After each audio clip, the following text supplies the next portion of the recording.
What is up, YouTube fam? Robbie C here. Today we are at Magnolia Links Disc Golf Course, and we are gonna keep it 1,000, or at least try to keep it 1,000. Course number 2. Let's see if we can shoot another 1,000 right around. Before we dive in, have to ask Elijah, how are you doing today? You having a good one? So catch me if I fall.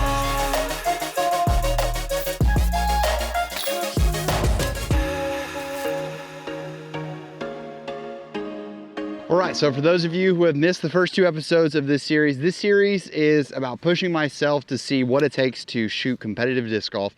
And we are trying to shoot 1,000 rated at almost all of our local courses. Now, we have a lot of beginner friendly courses here in the area.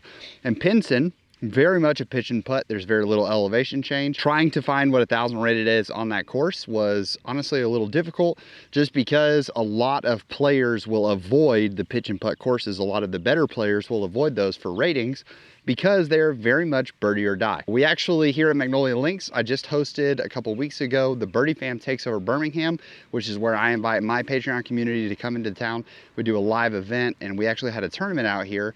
And so it's actually still roped up for our flags are out for the OB on this course. So pretty familiar with this layout, just had a bunch of people come through and play it. And what scares a lot of people about this course is because there are a lot of birdie opportunities, you can have someone who's an MA3 player or someone who's like 820, 830 rated come out and have the round of their life and end up shooting like 8 or 9 down.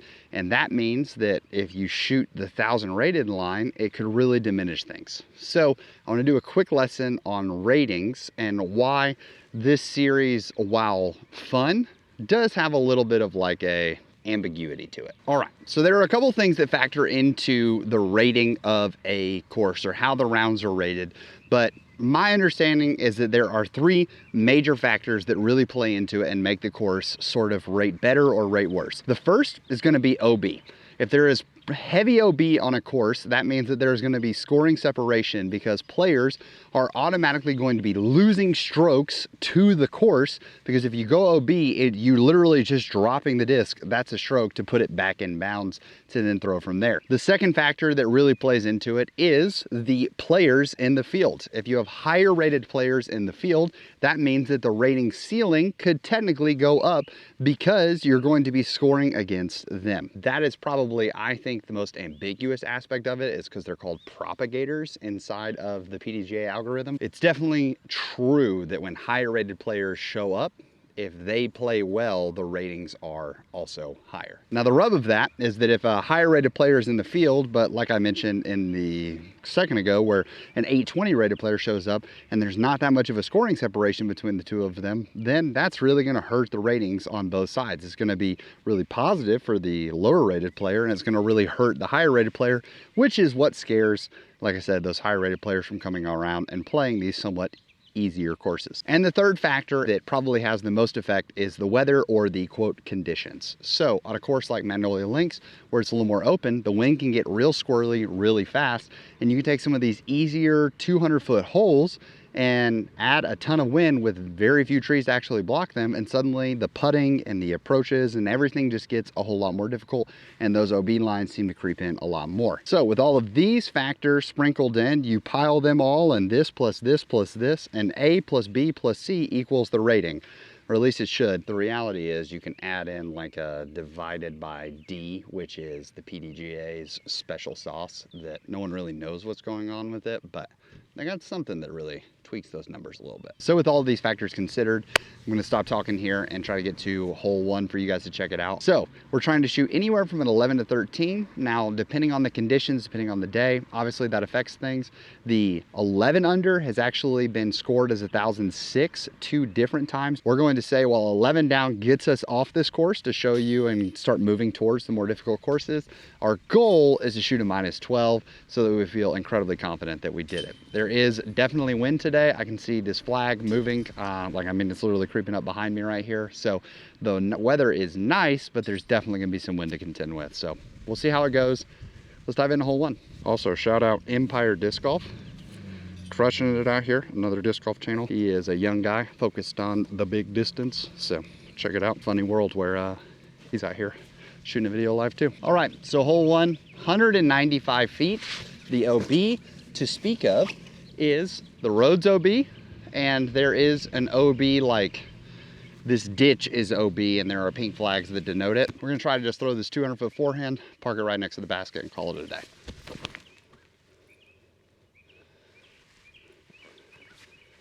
Go ahead and get things started with a birdie today, shall we? Normally, this is one of those putts that you're gonna like throw for like a count it, tap in, all that, but first putt of the day, never take those for granted. Hole 2, it says 272 feet. Now, I know that is not true. It feels like it plays a little shorter.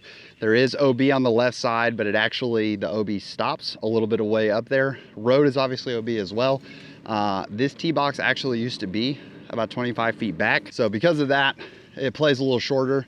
We're gonna try to go birdie blend wizard, hang it wide, and just let it crash in.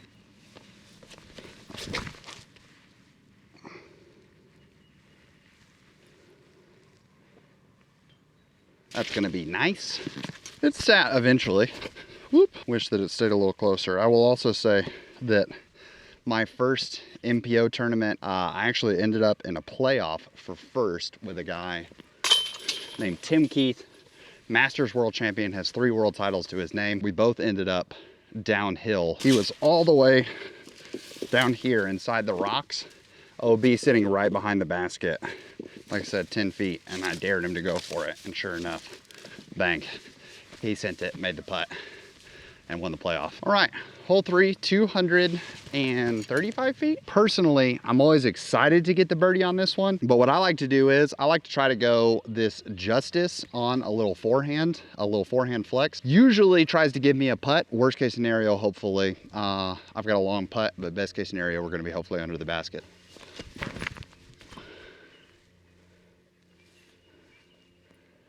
Definitely took the inside line. I don't know why we got like nervous on it. Left ourselves a long look at the 3.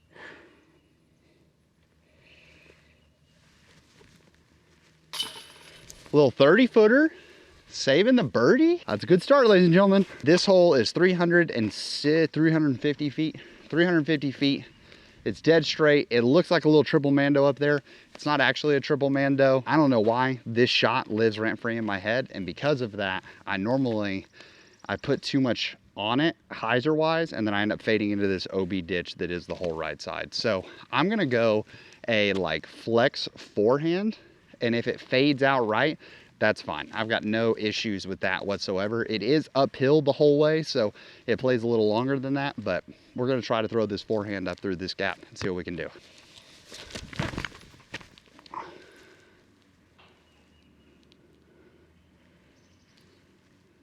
Little bit of turn, which is what we wanted out of it. We almost hit the mando, or hit the like walkway thing, and that would have been a bit of a bummer. That's my only worry when I throw that forehand line, is that if I pull it just a little bit and I hit that left post of it, I have several times just nick that, and then it just shoots me straight into the OB ditch. This is nice. Bang. This bonus birdie. 307 feet. It is just out there, just chilling. Oh, that's gonna be really short. Yeah. I'd like to be surprised when I get up there and see that it's not short, but I definitely did not hit it hard. For some reason, I got like nervous. That's what we get for not committing.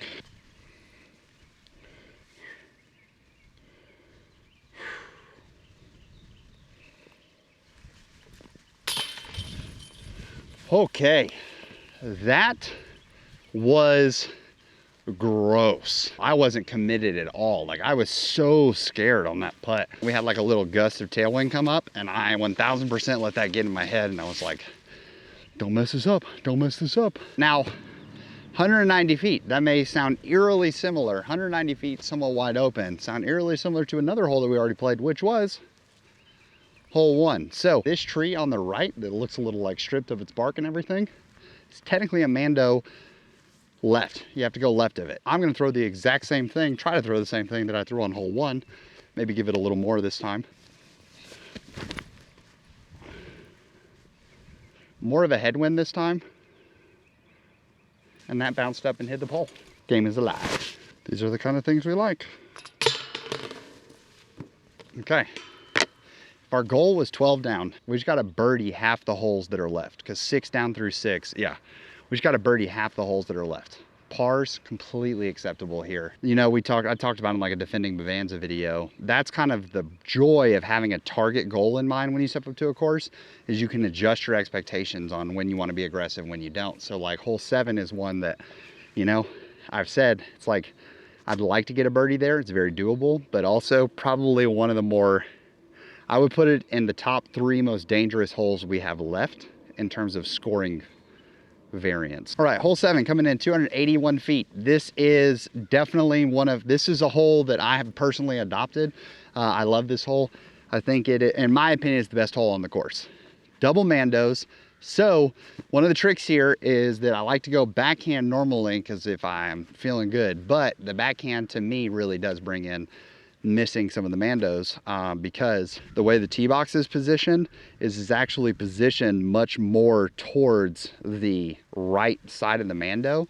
So where people mess up is that they throw straight on this line, and if they go to a little bit of Anheuser, because the slope of the hill sits like this, like on the green, but they don't realize that they're more pointed at the right Mando.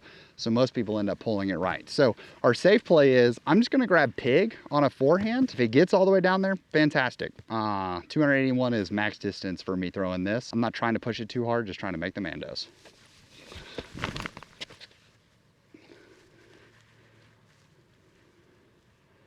That's nice and easy. Here's where we have to make the decision of like smart golf versus for the content. And you know, we're out here for the content. I'm gonna toss this up there, and if it goes in, it goes in, and if not, we're nice and close. Yeah, that's what I thought. Okay. We committed that time. We committed more than we did on hole 5, and we knew we were going uphill, so we definitely had to commit. So this hole swings out wide and comes into the green over there to the right. So there's like a brown tree in the middle that you want to come in just inside of. Can't really see much from the tee box, but I'm going to go felon forehand, hang it out wide and let it crash in. Comes in at 248 feet. I'm going felon not because I need the distance, but because I want the easy fade.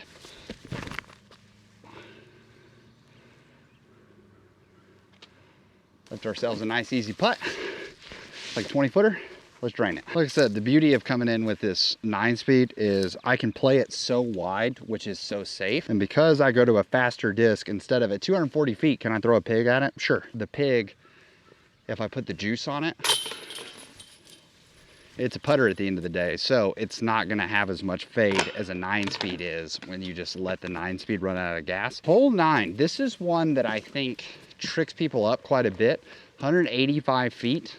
The thing about this hole is that I think a lot of people go too overstable and let it, like, you need a pushing hyzer. We're gonna go with Birdie Blend Wizard here and see if Dennis can't give us a chance. I'm actually gonna try to give it a little height.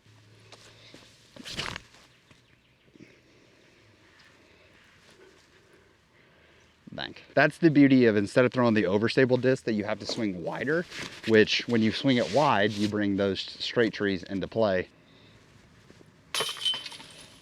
8 down through the first 9, that feels really good. Thinking about it once again from the standpoint of if we shoot 11, that technically clears us on the course. 12, we're gonna feel like 12 would be 1,000 rated pretty much any day of the week out here. 11, if the conditions are remotely windy, 11 probably does it. But yeah, we need to get 3 of the last 9. So that feels really good. It'd be great to go ahead and just nail one here. This one does film tough. It's like 200 something feet, but it's downhill a pretty decent amount. There's a backhand line, there's a longer backhand line, and there's a forehand line that I personally like to take. I think that's inside. Nope. Well, it was inside. I'm not trying to say that it wasn't inside, because it was inside.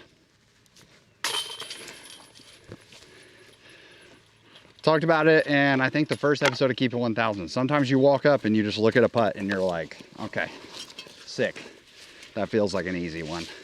So just do it. Don't overthink it. And I would say, if you're newer, lean on the side of doing your full routine, even on the short ones, just because you want to build that routine and build the trust and confidence in that. So hole 11 comes in at 195 feet. A couple different ways to sort of approach this or attack this. You want to go out and you can kind of, you may be able to see it from there, I'm not sure.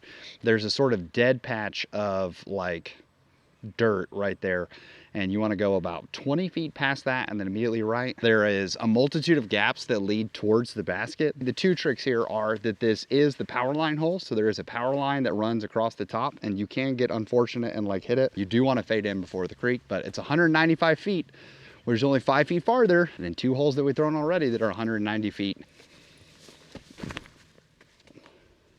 Okay, I'm taking the inside line. Taking the inside line, and I believe that I got incredibly lucky. This is inside line and push through. Technically, the second one exists. Bang. 2 more birdies, and we have the like feeling really good line. All right, so there are 4 holes on this course that are incredibly tough to film, and they are holes 10 that you already saw, hole 12, the one we're on right now, hole 17 and 18. So for reference, this is your initial gap.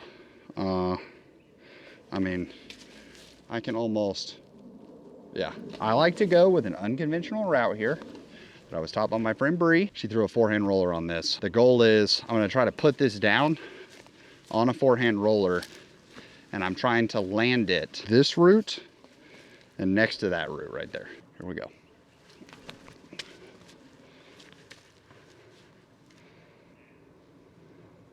It's down there. And we have a 20-25 footer.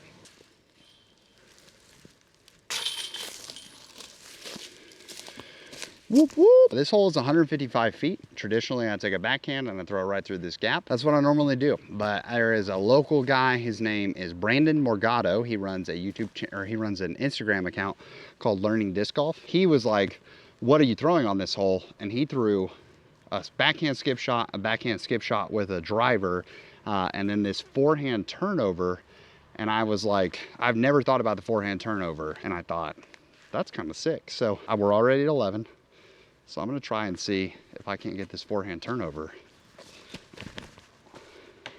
I can't. Let's go polka here. I don't know about you guys, but I thought for sure I'd hit that tree on the right. But we'll go tap it in real fast. Save the 3. All right, hole 14, 250 feet. Not the hardest hole on the course by distance for sure, but I will say it's my proudest, not only ace, but my proudest tournament ace was I threw a Fusion Bounty, stood up, went all the way down there and crashed in. So I'm gonna go with my in the bag origin. It's a little more stable because that way I can really put something on it and I can put a move on it and try to send it down there. Let's cook.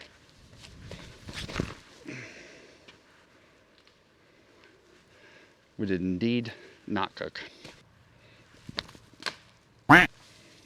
And we are still not guaranteed from there.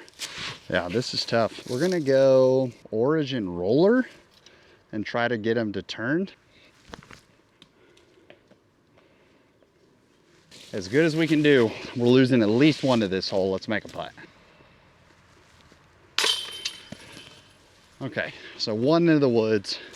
2 was the first pig shot that tried to go. 3 was the roller. That's a 4. 192 feet. Forehand. Left and right side both bad. You just kind of wanted to send one down there. Oh, we got so lucky. Oh my gosh, we got so lucky, dude. I really hope that I'm not blocking that shot. I pulled it into that gap, and Jesus blessed us.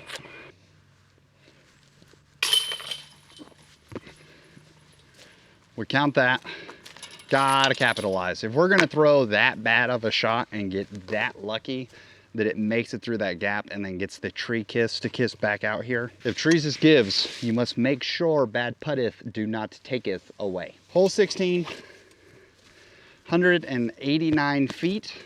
It's just over there. Key is there's a water feature. So if you're going the forehand, have to go a little straight. Can't pull it though, because there is a gap that you gotta hit. We're gonna hopefully send it straight.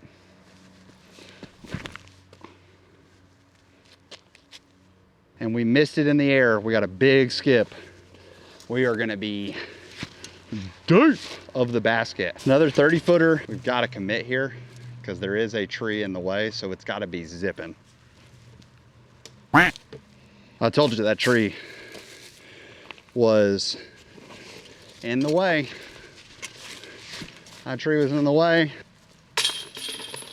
Suddenly, that statement of, oh, I've got a stroke to play with on 12 or 13. Coming back. All right, welcome to hole 17. This is the nightmare hole for lots of people. One gap, straight gap, left gap. This is one that I mentioned. Someone showed me this line, and I like to go precious child here on a forehand here, which you would think fades right into the woods, but the goal is to pull it so that it turns over and it's turning the whole way to the shot.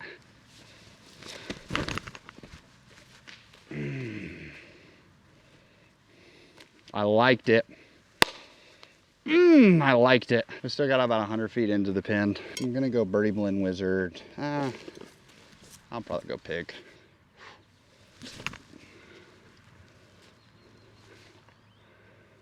There it is. We're still at our line, which is good. We're gonna say par on this hole, but in order to get to that comfortable range where it's like, we technically accomplished it, as long as we don't bogey 18 and we make this putt, we're moving on past Magnolia. But I'd really like to hit that 12 down because I really do believe that most days, if you hit 12 down, it's gonna be 1,000 rated. Oh, 17. Check. Just need a par and we're moving on. Let's see what we can do. Welcome to hole 18. Well, sort of. This is what hole 18 used to look like. It was a beautiful straight shot.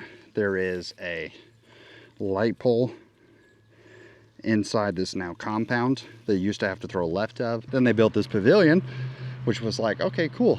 So throw around the pavilion, questionable, all that. So we moved hole 18 and this compound, Gardendale Parks and Rec decided, hey, we should put up this literal barbed wire fence and build our little facility right here. Oh, and by the way, I know that it's protected and has barbed wire and parking inside of it. It's about 250 feet and we're going up and over.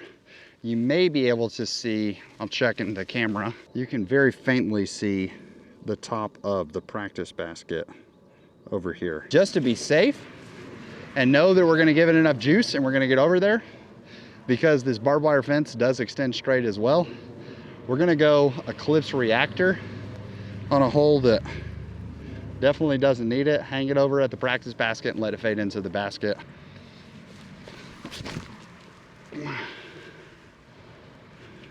It is a good thing that we threw super stable, because this is going to be a crazy birdie if we get it. So the good news is, guys, we are absolutely parked on the practice basket.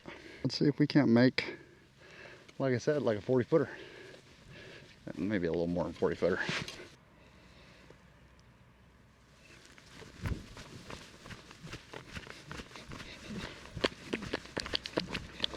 Ooh, tough. But you know what? Positives. We did it. That's why we opened the video saying that this course ranges 11 to 13. Well, that is going to wrap up today's video. Keep it 1,000. Check. Once again, is it necessarily where we want it to be? No, I think we technically wanted to be one stroke better, but the positives with this course in the current state that it is, and I'm trying to showcase the courses, the sooner we blast through the quote easier courses, the sooner we'll get to the more tricky ones. I think for the sake of the series, for the sake of, I mean, by technicality, there are 43s that are 1,006 rated. You guys can roast me in the comments. That's fine. But I think you want to see more courses. Yeah, see, that dude just had to go so high to miss it if he hadn't hit that pole. He was in the parking lot and he lost that disc. I think for the sake of it, we started really hot. We did well. Didn't play well in the woods. I think we got loose on 13. And when we got loose on 13, that really kind of spiraled us into like, oh no. Hope you guys enjoyed this. Next up, pretty sure we're headed to Montevallo, University of Montevallo, which is where I filmed my In the Bag at. So should be a good time. I think the line is going to be a little easier in terms of like less birdies, but also the course has a little more to it. Should be an interesting time. Hope you guys are excited. In the meantime, as always, I want to say thank you so much for watching. Thank you for tuning in. I hope you have an amazing rest of your week. Please make it fantastic for someone else too. But for now, we're going to leave you with the birdie.